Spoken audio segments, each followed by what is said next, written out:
Hi guys, it's Angie with Fun Endeavors Tie-Dye Lab. Today let's make a reverse dyed side mandala shirt.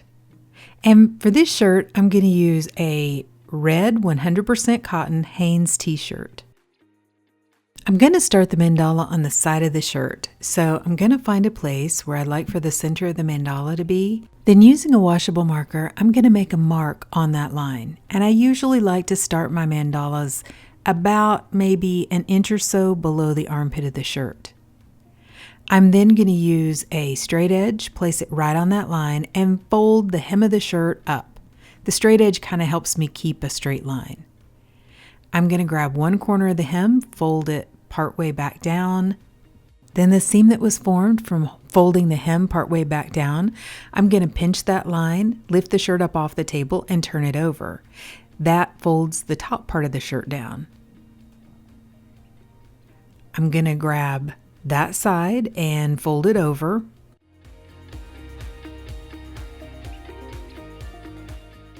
Pinch the seam again, and that's going to fold the other part down. Each fold that I'm making to the same side of the shirt. So when I'm finished with this mandala, I should have several folds on one side, and I should only have 2 folds on the other side of the shirt. Since the sleeve is still hanging out, I'm going to open the fold up and I'm going to fold the sleeve down into the rest of the shirt.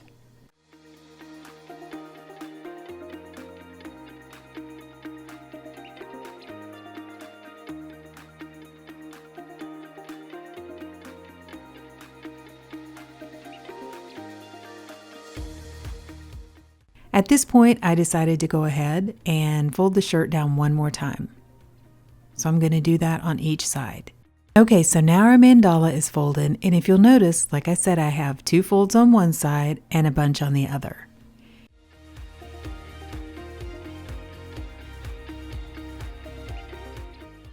I'm going to tie the lines in this mandala using sinew, which is wax coating. So wherever I place a sinew line and I tighten it down really well, pull it until it cannot be pulled anymore and it's as tight as it can be, it is going to form a waterproof barrier, or a barrier that's not going to allow the color remover or the dye underneath. So every place that I put a sinew line on this shirt, that area is going to remain red. I'm going to alternate tying diagonal lines on the shirt. I'm going to do a diagonal line to the left, then the next line is going to go to the right and back and forth, kind of doing a zigzag on the shirt with sinew lines. I started a little further up the shirt too. I didn't start right at the very end. What I did was I put a line up just a little bit and tied it really tightly, and then I tied the lines out toward the center of the mandala. Sometimes it can be a little difficult to get the fabric down at the very end because it's so tiny to grasp that sinew properly. So I started a little further up the shirt, worked my way out toward the center of the mandala, which is the end part of the shirt, and then I just worked my sinew going back the other direction. I'm going to continue this process of doing the diagonal sinew lines all down the shirt, all the way out to the very edges.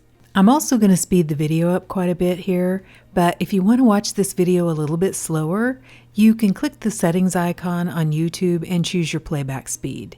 You can either speed up the video or slow it down.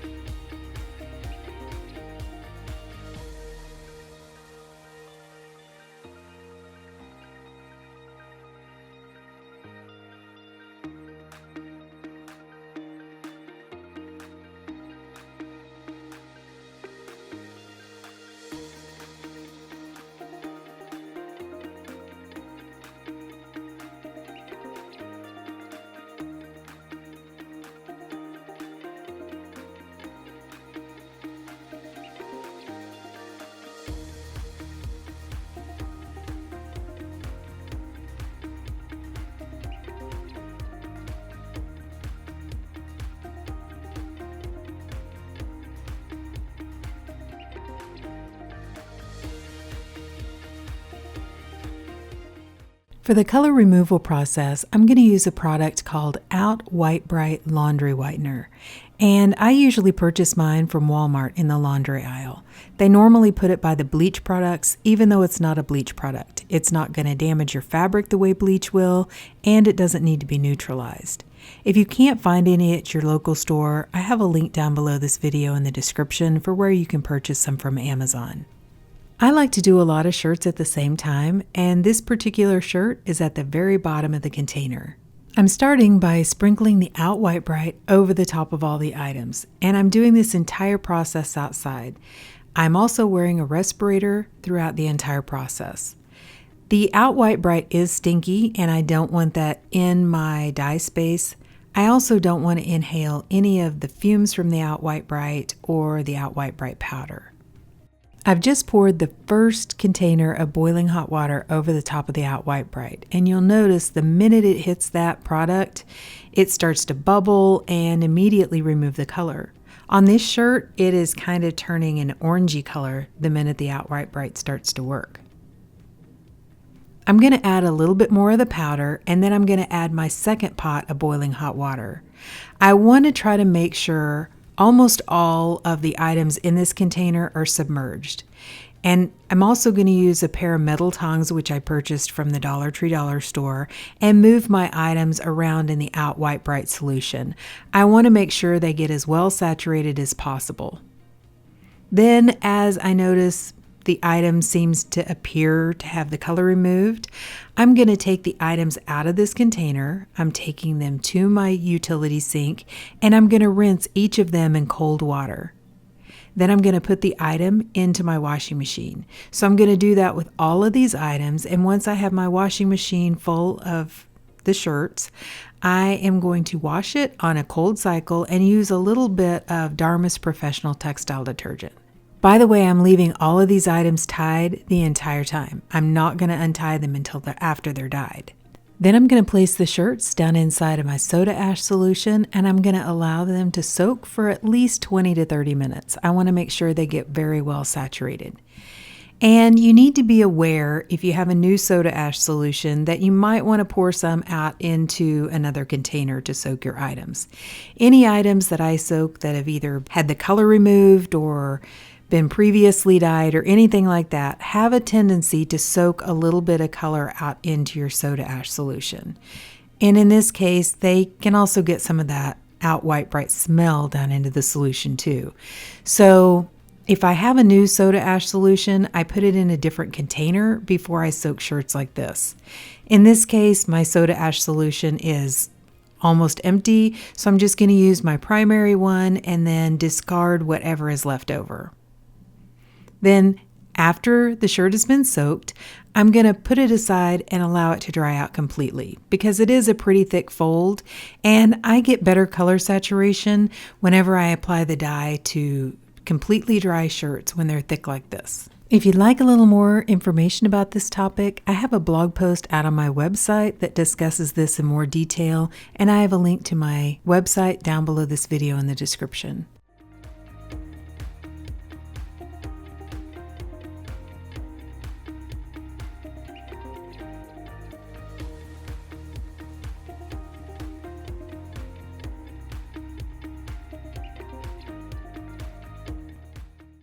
To dye the shirt, I've placed the shirt down inside of a piece of vinyl guttering. And in this case, I'm using the vinyl guttering as an ice barrier. I'm not going to incline the shirt this time. There's really not any need because I've tied the sinew line so tight the dye won't be able to flow down the shirt very well, so I may as well dye it flat. Because the shirt is completely dry, I'm going to lightly spray it with a little bit of soda ash solution that I have inside of a spray bottle. That will help for the dye to stick to the top of the shirt better. One of my favorite color combinations is red and purple, so I've chosen some purples to use on this shirt, and I think they'll look really cool up next to the red lines.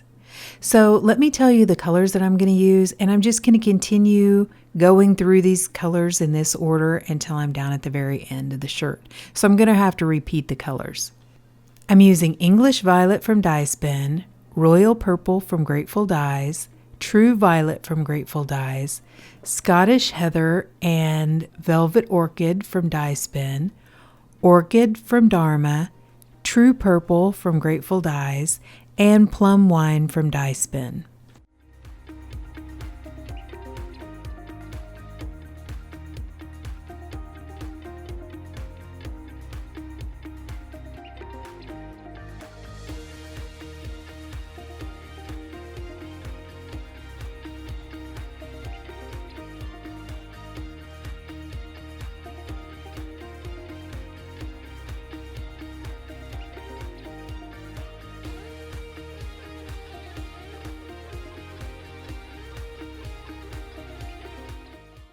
Once I have all the dye on the shirt, I'm going to put this entire piece of vinyl guttering down inside of a long plastic tote that I have that has a metal rack down in the bottom.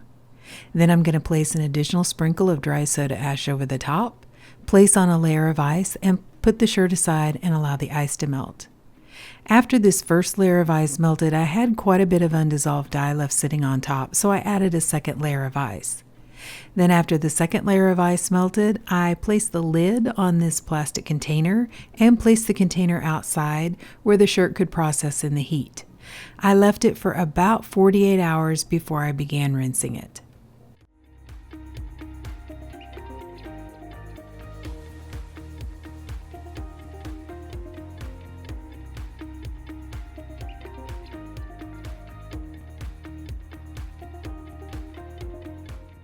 To rinse the shirt, I rinsed it the way I rinse all my tie-dyes by beginning in cold water to rinse out the soda ash. Then I warmed the water up to hot and continued rinsing in hot water to rinse out the excess dye that didn't bond with the fabric. I also untied the shirt, and then instead of rinsing for a long time, I went ahead and soaked the shirt. To do that, I ran some really hot water in my utility sink, added a little bit of Blue Dawn dish soap to the water, placed the shirt inside, and allowed it to soak. When the water cooled off, I changed it out and I continued that soaking process until my water was remaining almost clear.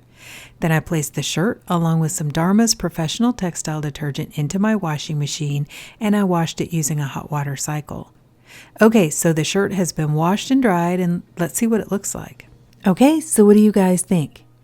I think this one turned out really cool. I do see some areas of red that did not get the color removed, and I can tell you exactly why that happened. Like I always say, if you try to add dye to the shirt and it's not completely dry, it's not going to receive the dye as well. And that's exactly what happened with the color remover. I have the streaks in my mandala of red because I didn't let the shirt dry out between tying it and using the color remover. I tried to rush the process. Other than that, I don't think it looks horrible on this shirt with that being that way, because I do think that the purple's dark enough, and I do think it makes kind of a cool effect. However, if I were doing it again, I would let the shirt dry out in between between tying it and using the color remover. I think it would have had a better result. But overall, I still think it's a cool shirt. I think it's a cool design. That with the purple added in, I think it kind of looks a little bit like sound waves. So even though it's not perfect and it's not exactly what I envisioned, I still think it's a really cool shirt. But what do you guys think? Please drop me some comments down below and let me know. And if you've enjoyed the video, I sure would appreciate it if you would like it, and if you'd subscribe to my YouTube channel. If you'll hit the bell, you'll receive a notification whenever I upload a new video. Thank you all for watching, and I hope you have a great day.